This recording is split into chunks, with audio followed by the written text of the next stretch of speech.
Look here, O'Reilly, I want my dining room door put back in and this other one taken away by 1 o'clock, do you understand? No, I don't want to debate about it. If you're not over here in 20 minutes with my door, I shall come over there and insert a large garden gnome in you. Good day. Welcome to episode 2 of the Fawlty Towers podcast, where we are determined to avoid a gnome insertion. Is that like a home invasion? It's a potential outcome of a home invasion. It's always safe to keep your gnomes point free. I sand the end of mine. Now that is a euphemism if ever I heard one. No. What are you doing? I'm just sanding my gnome. Okay. Perfectly normal human activity. Yeah, at Fawlty Towers. Perhaps. Enough of this. Anyway, how are you, Iain? I'm much better than last week. Folk might have heard a gruffer voice last week, but I'm back 75% this week. Not quite as sexy. That's what my girlfriend says. Anyway. How are you, Jenny, this week? I'm feeling good. Sexy? Not as much as you obviously were last week. I could tell. It's an attitude that comes with the voice. A confidence. Yes. We have the builders in this week. What do you think of it? I enjoyed this episode, despite the horrific racial hatred. I wouldn't go as far as saying hatred. Certainly a distrust. Xenophobic. Yeah. Casual racism, maybe, rather than anything overt. And I think that it was typical of the time. Well, not even of that time, it's probably still fairly typical in some areas. Oh yeah, certainly, but I think it was more prevalent back then. Certainly it was more overt than what it is now. Yeah, well, we'll come to the specifics of that when we get to it. Mm-hmm. It was one person in particular. It was. It wasn't even Basil. He wasn't bothered.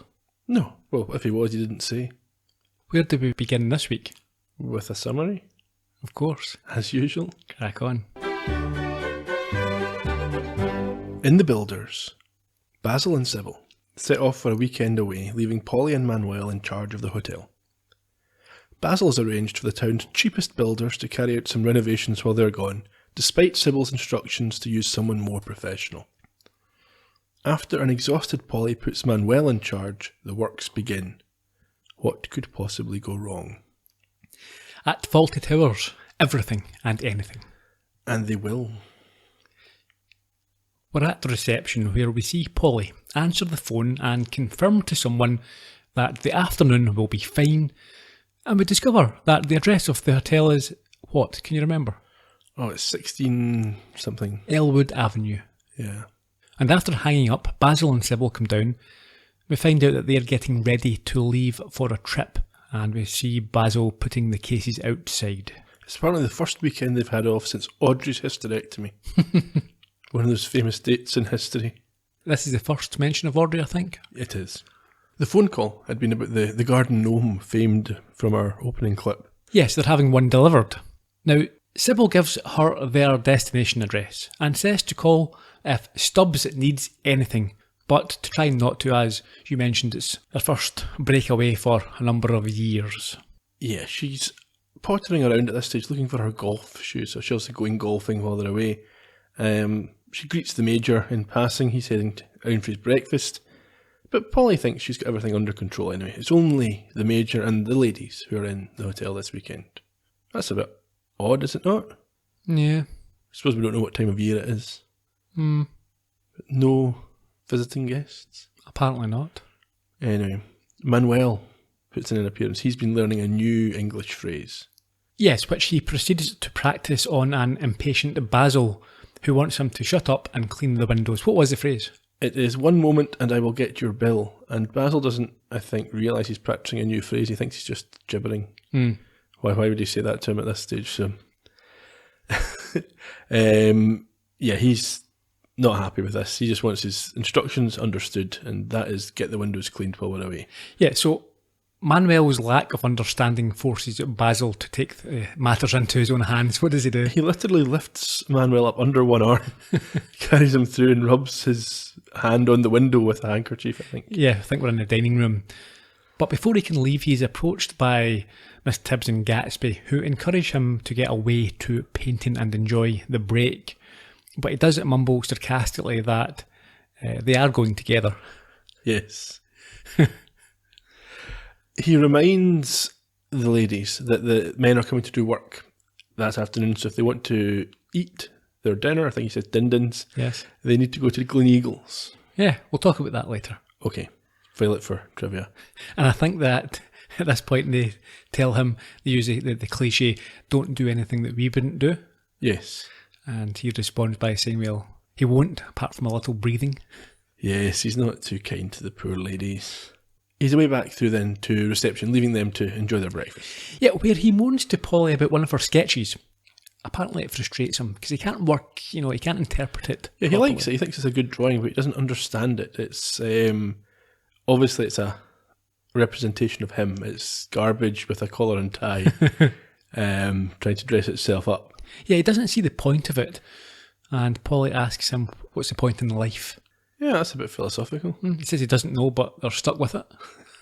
She then admits to having had little sleep the previous night, just as the phone rings, and Sybil comes through to answer it, before handing it to Basil. Now, look, when are you coming to finish our garden wall? We are sick and tired of having that pile of bricks blocking the... Listen, I told you not to call. You know my wife thinks Stubbs is doing the doors. Well, what time will they be here, then? Right, 4 o'clock. Now, listen, if there's any problems, tell your men to get Polly to call me, you understand? So, next week's definite, then, is it? Oh, good. Well, that'll be nice, won't it? I mean, we waited for that wall about as long as Hadrian. No, Hadrian. The Emperor Hadrian. He had a wall... It doesn't matter. I'll explain next week. Thank you so much. Goodbye. You don't really believe all that, do you, Basil? We've been waiting 4 months. Why should he do it now? Oh, I think he will this time, dear. If you'd used Stubbs... We'd have had a huge bill. Look, you get what you pay for. O'Reilly's a cut-price cock-up artist. Oh, Sybil. With Stubbs, you may pay a little more. A little more? Yes, a little, but he does a really professional job, and he does it when he says he will. You'll see. When's he coming? Oh, about 4 o'clock, I think, dear. And you're going to wear that jacket, are you? Yes, I am, thank you, dear, yes. You just haven't a clue, have You you? wouldn't understand, dear. It's called style. Before we get to the remark about his dress sense, I thought it was interesting that last week we saw that Sybil didn't want to spend money. In that case, it was on advertising in the magazine. Yeah. But in this case, it's Basil who's being more conscious of money. Yeah, but I think Sybil's point was he was throwing that money away. I think it's interesting. He insults her openly here and she just doesn't respond. She's not hurt by his insult. What was that? What insult? He says that she wouldn't understand it's called style. All right, okay. So... Yeah, but that was after. That was in response to her initial insult. Yeah. But you would think if she was some kind of stereotypical, sort of unrelenting pain in the neck, she would respond to that.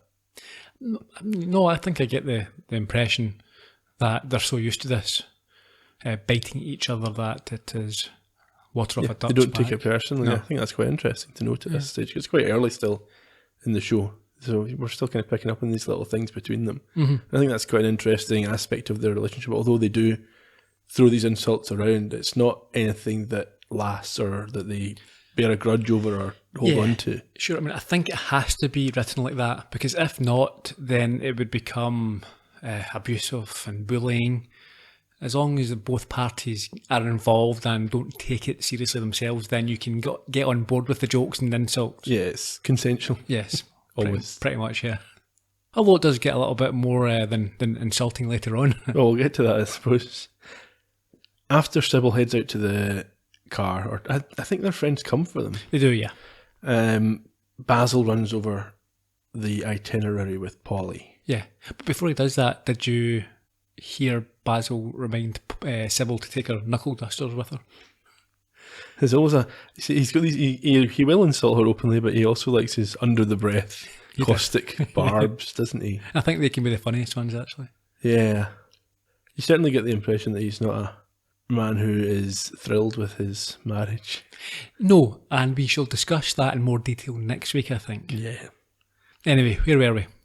He's filling Polly in on what's going to happen.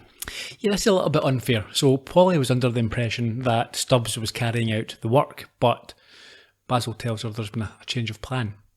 And she's now got to implement this. It's literally just tossed out. It's like, oh, by the way, it'll be O'Reilly's men that come, not Stubbs.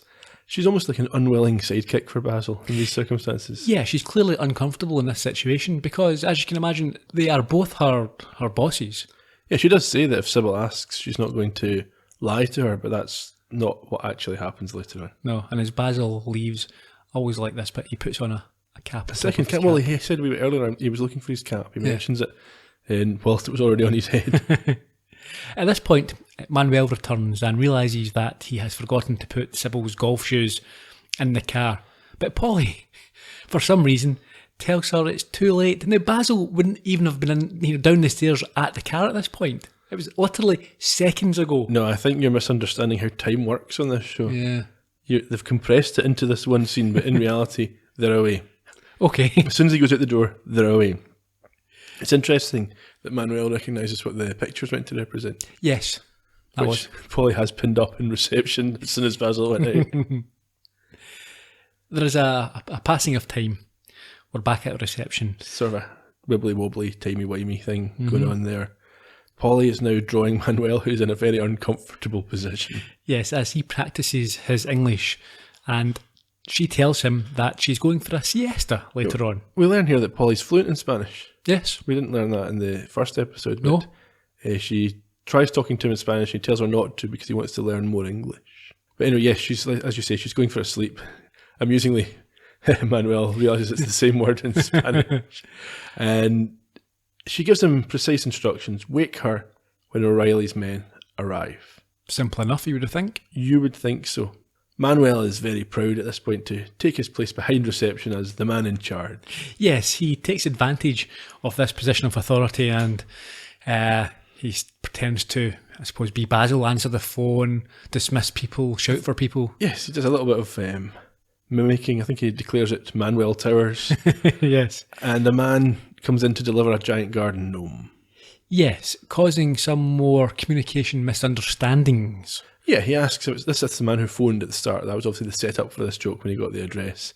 He asks if it's number 16, and Manuel thinks he's wanting to book room 16, and there's a little bit of confusion. He asks to speak to the boss, and Manuel says, "I the boss," or I think something along those lines. Yeah, and when Manuel's not clear, he specifies the generalissimo. Yeah.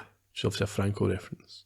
Of course. Now that's interesting because I'm no expert on Spanish politics, but as we know, Manuel is from Barcelona.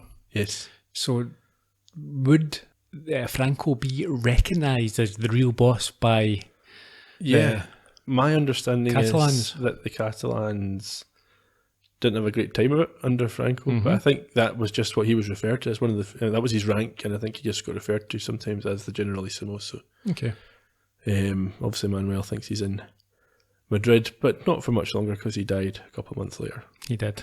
The racist delivery chap then leaves the gnome with the Dago twit.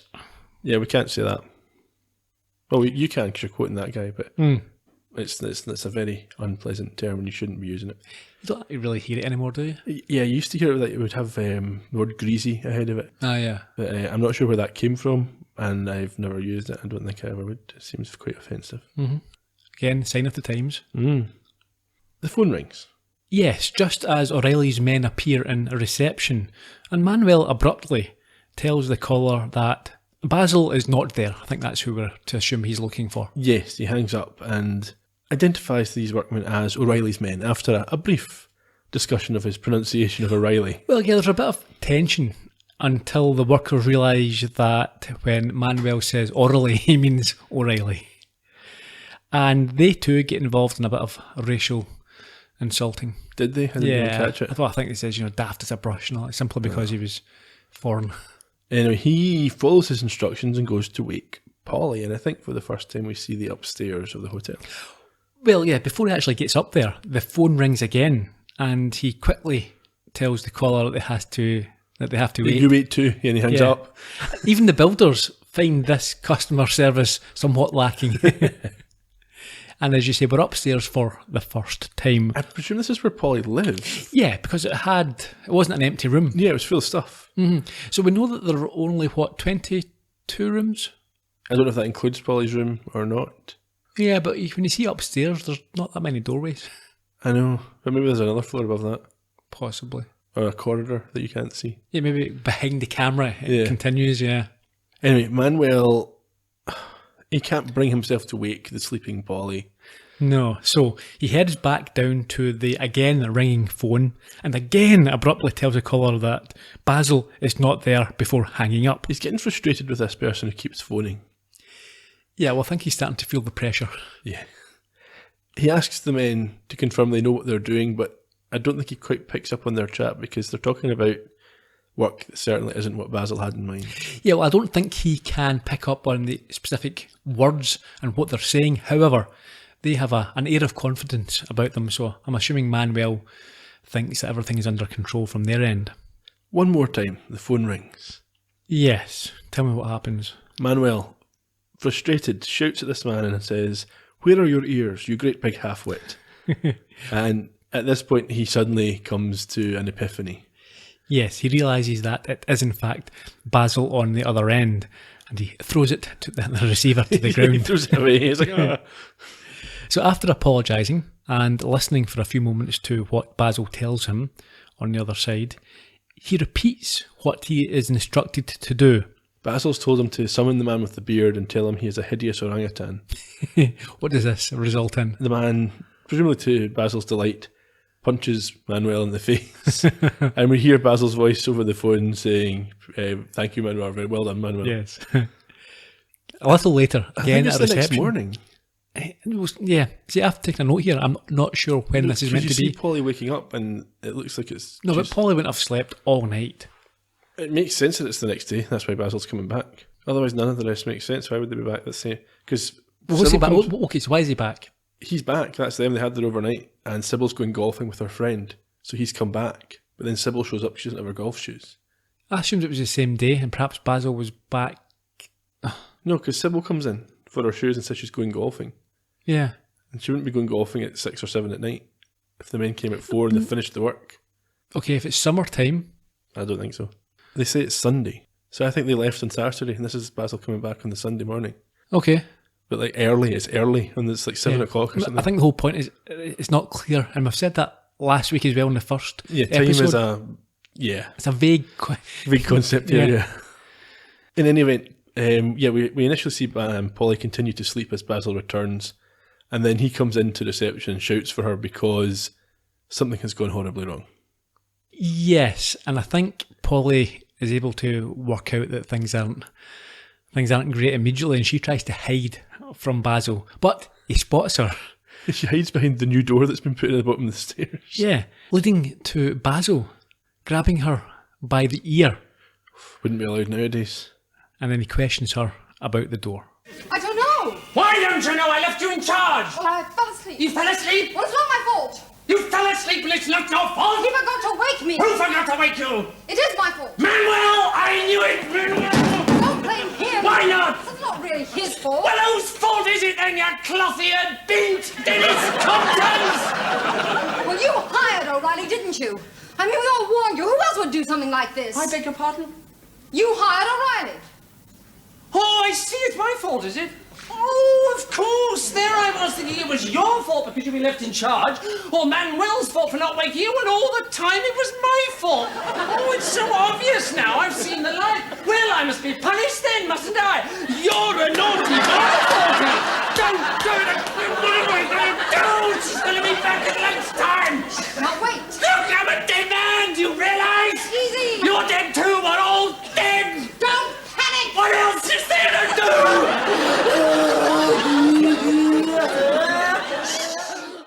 I think that's the first example of many over the course of the show that we see Basil really breaking down, really becoming manic. It's a bit of a manic episode, isn't it? Yeah. He has to be roused from it by a slap to the face. A sharp Indeed. slap, I was trying to say. A sharp slap to the face by Polly. And then he instructs her to repeat it before tripping over the gnome. Now, in that clip, we heard Dennis Compton being mentioned. We did. Tell me about Dennis. He, at this stage, would be a man in his 50s. He was well known for having played both cricket and football for England. I think he only played for the football team during the war, so he's not officially capped, but he played for Arsenal. And he was also an international cricketer. So he was, well, a multi-sport, talented man, very high profile. So everyone would know at that time watching this show who Dennis Compton was.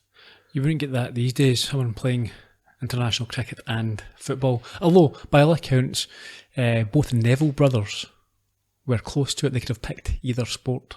Yeah, it's because of the dawn of professionalism and the fact that you have to commit your entire life now if you want to be an elite sporting star. You get a little bit of it in America. You've seen people who've played basketball. Michael and baseball. Jordan. Michael Jordan did it, and Deion Sanders as well, as a multi-sport athlete. Okay. Basil makes a phone call to O'Reilly, and Polly makes an unusual decision. Yeah, she decides this is an opportune time to sketch him mid-rage. He checks her on that and sends her off to find out what's happening with breakfast. Yes, before very nicely changing his phone manner to lure O'Reilly into, I suppose, a sense of relaxation. Maybe. Manuel wanders through though, and that changes as Basil sets the phone aside momentarily. Yes, tell me about this. Well, Manuel greets him with an airy good morning. Yeah, he's oblivious to the Completely. entire situation. He's a bit chipper. And Basil, this is one of my favourite parts of the episode, Basil asks him what he plans to do now. Uh-huh. It's slightly aggressive, it's on the borderline between passive-aggressive and full-on aggressive. I think we should explain what's happened. The dining room door has been blocked off and the new doors are put at the bottom of the stairs instead of into the kitchen. So Manuel's surprised at this point. He says he's going to serve breakfast and finds that there's no door. And he says, "Where's door?" And Basil starts smacking his head off where the door used to be. Followed by choking him to the ground. And at this, the Major walks through and when told about the missing opening, comments that these things happen and it will no doubt turn up. Yeah. Initially, Basil asks Manuel to show the Major how to get to the dining room via the kitchen, but ultimately has to reverse that and asks the Major to show Manuel how to get to the dining room via the kitchen. Now, back on the phone, Basil makes it clear to O'Reilly what he expects of him. I think we heard that at the top of the podcast. We certainly did. A bit later, timey-wimey, in reception, O'Reilly's there, but his men won't work on a Sunday, so he's doing it himself. Basil's panicking as Sybil is due back in 4 hours' time, and his stress levels are not helped by Polly coming through with tea and biscuits for the builder. Yeah, we get a nice little exchange with O'Reilly here. What was that? Well, he's of the view that there's time for tea and biscuits, and that Basil should stop worrying. Life's for enjoying. Yeah, and if he continues the way he is, he'll have a stroke by the age of 50. I think Basil says that suits him, as he'll at least have some peace. Yes, he points out that his wife enjoys herself and he worries. Yes. But O'Reilly starts with some spiritual ramblings about how if God wanted you to worry, he would give you something, etc. Yeah, something to worry about, and Basil points out that his wife is something to worry about, and she'll be back at 1, and she can kill a man at 10 paces with one blow of her tongue. O'Reilly continues with his good lord patter, forcing Basil to tell him that he will be moving closer to the man himself if he mentions him again. They are then rudely interrupted by Polly with bad news. What's that? Sybil's there. Yes, she has arrived back for her golf shoes and she sees O'Reilly's van parked outside. Yeah, we see her clock it on our way in. So Basil tells him to hide whilst he unsuccessfully tries to stall Sybil and resorts to blaming the botched job on Stubbs and acts very indignant when Sybil asks where O'Reilly is. Yes, he's dumbfounded at this assumption, but Sybil points out that she saw his van. Yes, so he now claims that O'Reilly is only there to fix Stubbs' mistake. Sybil, however, insists that quite rightly so, if Stubbs was at fault, then it should be up to him to put it right. Absolutely.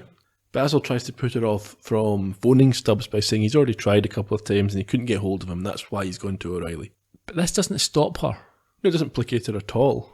Yeah, so he is forced to pretend that an old leg injury is giving him a problem. And then I think, as you said there, insists that he has already tried to get in touch with Stubbs to no avail. Yeah, absolutely. And fortuitously the phone rings and it's someone from Stubbs' place calling for Sybil. Yeah, so Basil passes her the phone and she agrees it is a mess, but hands the phone back to Basil as we see her walk round to the drawing room to find that Polly is on the other end. She obviously clocked that Sybil immediately, and she's not angry with Polly, I don't think. Disappointed. Maybe. She's angry at Basil. She is angry at Basil. It's interesting that Polly having said to Basil she would tell Sybil, ends up trying to cover for him Yeah, I think she perhaps feel guilty. because she made the mess Yeah. of not getting up. Mm-hmm. But even after he has been caught, Basil still tries to bluff his way out of the situation. However, Sybil is having none of it. I am going to make you regret this for the rest of your life, Basil. Well, fair enough, I suppose, but I think Stubbs is partly... Basil! Don't you dare give me any more of those pathetic lies. Oh, right. What did you pretend me for? Did you really think that I would believe that this shambles is the work of professional builders? I mean, people who do it for a living. No, not really, no. Why did I trust you, Basil? Why did I let you make the arrangements? I could have seen what was going to happen. Why did I do it? Well, we all make mistakes, dear. I'm sick to death of you. You never learn, do you? You never, ever learn. We have used O'Reilly 3 times in the last year, and each time it has been a fiasco. That wall out there is still not done. You got him in to change a washer in November, and we didn't have any running water for 2 weeks. Well, he's not really a plumber, dear. Well, then why did you hire him? Because he's cheap. Oh, I wouldn't call him cheap, Sybil. Well, what would you call him then? Well, cheapish, but I mean... And the reason he's cheapish is he's no bloody good. Oh, Sybil, to exaggerate. I mean, he's not brilliant. Not brilliant, he belongs in a zoo. Oh, Sybil, you never give anyone the benefit of the doubt. He's shoddy, he doesn't care, he's a liar, he's incompetent, he's lazy, he's nothing but a half-witted, thick Irish joke. Ah, hello, Ryan. How funny. Yes, so Oh dear. We referred to this at the top of the show. And in a typical way, Sybil not only is not concerned at having racially abused O'Reilly to his face, she compounds it with violence. she does. Well, I think during that clip, we heard her throwing a money box at Basil himself. She did. And just at the end of the clip there, we hear Basil try to point out O'Reilly's presence, hoping that that will calm Sybil. Yeah, he tries to make out to O'Reilly that she was talking about a completely different Irish builder. But she's quite happy to have O'Reilly believe she was abusing him racially. And the violence that you mention is a result of O'Reilly not judging the situation very well and starting to smile and mention the fact that he enjoys a woman with spirit. You say that like it's his fault. She's the one who just randomly starts bashing him. Then she should be able to restrain herself even if someone's smiling at her. Yeah, I'm just giving a motive, I suppose. Sure. I'm not necessarily agreeing with it. She beats him, black and blue, with an umbrella, and then tells him to collect his things and get out. She then calls Stubbs and arranges for him to come out the next morning to sort out the mess before leaving for her golf and telling Basil to put the gnome in charge. Yeah, she was going to take the gnome outside or get Basil to do it, but she changes her mind because he'd not be able to do a worse job than Basil has at running the place. So she's left, and Basil stops O'Reilly from collecting his tools. I think he was happy enough just to get out of there. Yeah, I think this rings true, I think, a little bit, the way that he's done it. He's let her have her rant, and then he's going to do things his way, regardless. Yes. He insists that they're going to put it right, and that it will be O'Reilly's best work ever. He doesn't look hugely confident about that. No. The next morning, Yes, the Major comes down, collects his newspaper, and heads to breakfast. Basil is, I think he's quite smartly dressed. He's obviously feeling quite confident in himself. Yes, this is him peacocking, you might say. You might, yes. He puts on some Tchaikovsky as Sybil approaches the hotel. Yes, and Mr. Stubbs arrives as well, and Sybil is somewhat embarrassed. Yeah, well, I think she arrives first, and Basil and the rest disappear, and she sees that the mistakes have been rectified. They have. And Basil, I think, walks through just as Stubbs enters himself. And as you rightly say, Sybil's a bit put out because Stubbs is there at her request. Yes, she says she's concerned the work will all collapse by lunchtime, and Basil insists to take Mr. Stubbs' opinion on that. And he thinks it looks fine. He initially thinks that. Until he inquires about what type of lintel was used. Yes, so what they've done is they've knocked a door through a supporting wall, and they've not reinforced it. If not, they've used a bit of wood. Oh dear. Now, Basil, rather than realising that the entire building could come down with the loss of life potentially, tries to brush off Stubbs's initial review But Sybil's ears prick up, and she is told that it is potentially catastrophic. Yes, Stubbs says he'll get it fixed, get the door shut to support the archway, and he'll be back as soon as he can. And he leaves, and so does Basil. Yes, at this point, Basil isn't even waiting for his dressing down from Sybil that you would expect. He is being very proactive. What's he doing? He's taking the gnome to insert it into Mr. O'Reilly, and then he's off to Canada. And that's how it ends. And again, I thought it was a very tight episode. You've got the gnome at the start, the gnome at the end. All the bits and bobs are tied up. I mean, I think that's quite an interesting comment, because I think one of the initial criticisms before the show was greenlit is that they were quite long episodes, and they maybe weren't always funny. But whatever they've done in the interim, the end product's not either of those problems. No, it certainly doesn't. Very tight. Before we go on to the trivia, do you have any requests? Just the usual ones.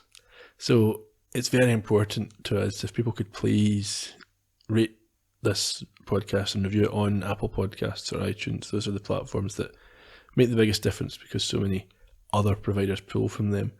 Even if that's not where you listen to the podcast, it would make a huge difference to us. It would help more people hear about the show and hopefully get a bit more chat going around it. That would be great. We'd love that if you could take the time for that.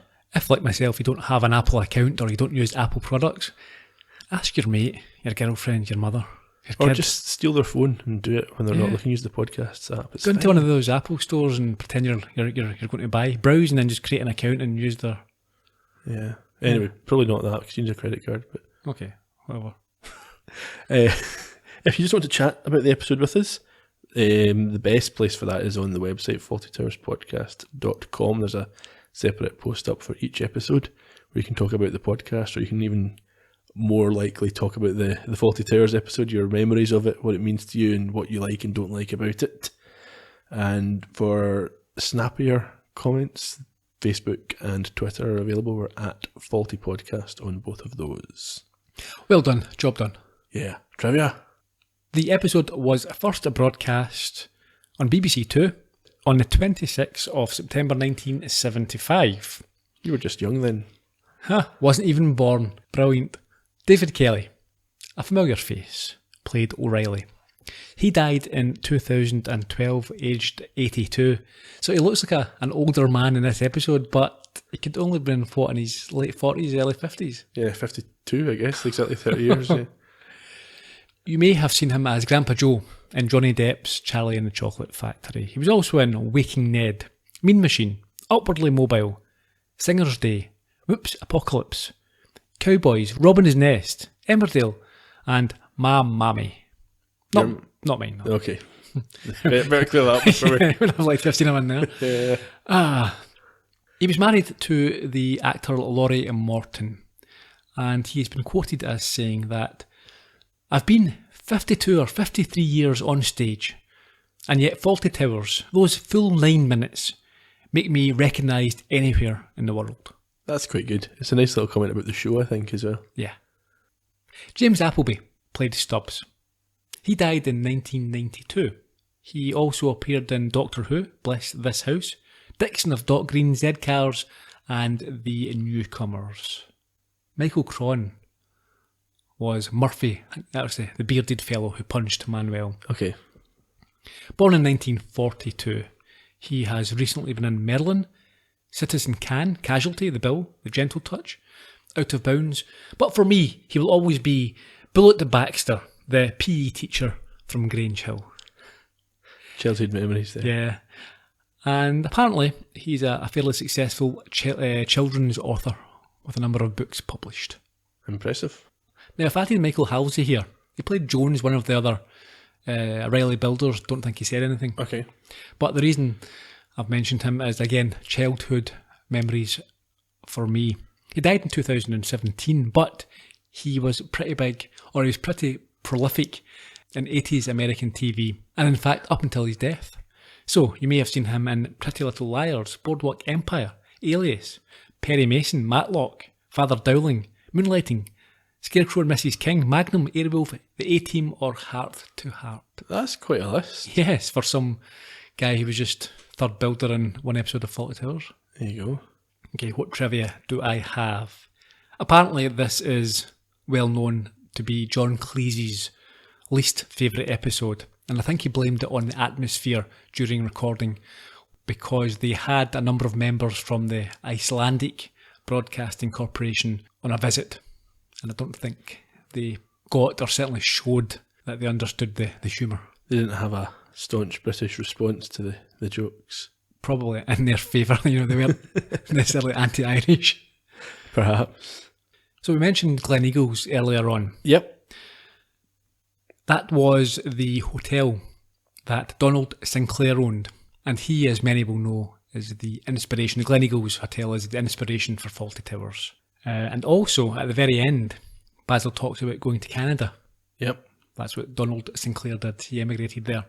And apparently, when the Monty Python team were staying in Gleneagles, John Cleese saw Sinclair verbally abusing and shouting at builders. Really? One time, yeah. So it's literally lifted from his life. Well, I think that certainly inspired this episode. Makes it easy, doesn't it? And this is the only time we see the drawing room. Yes, I knew that. Did you? Well, I read that. Okay. Well, interesting why that decision was made. Probably doesn't serve much of a purpose. Mm. They've got the office, I've seen you in the back office. Yeah. This is the only one really where she, or as far as I can remember, where someone is faking a phone call like that. So They could still have used the office for that. yeah, they could have. It's right there. Mm. Anyway, doesn't matter. I've got one trivia note Okay. from the comments of Mr. Cleese in the DVD commentary. Apparently he wasn't entirely happy with the assault by Sybil on himself and O'Reilly in the final scene. Apparently Prunella Scales is a bit too nice, didn't want to really lay into them, and so maybe he felt it didn't look quite as realistic as it could if the umbrella was padded and everything. But his view is it maybe takes the audience out of it a bit if you can see she's not really going through it, she's holding back a bit, which he says he never did with Andrew Sachs, for example, in their sort of slapstick scenes. They took a few bruises, but they didn't hold back. We are 2 episodes in, and I'm going 2 for 2 on disagreeing with John Cleese. 'Cause I must admit, I don't think it takes you out the scene at all. No, I don't actually think it's as big an issue as he maybe thinks, because I think it does look like she is actually hitting him. Mm-hmm. Yeah, I have no problem with that at all. Yeah. Did you have a favourite scene this week? Yeah, I think I said during the episode, my favourite bit was when Manuel comes in after the work's been botched and he says good morning, and Basil shows him the problem and they try and work out what's happened to the door. I think that was quite good. Mine was him taking the balking from Sybil, but still trying to fight back slightly by blaming her. I think that's fair enough. I liked the bit when she said you'll regret this for the rest of your life, and he says fair enough. That was quite good. The sign this week, can you remember what was the problem? Yeah, I noted it down because I thought this was quite interesting, or at least I think next week will be quite interesting. So the S is missing off the end of Towers, and the L is a bit crooked and faulty. Indeed. Next week we have the wedding party. Looking forward to that. Mm-hmm. We got a all day in, or just the reception? Just the reception. Fair enough. See you folk then. We will indeed. Cheerio. Bye bye.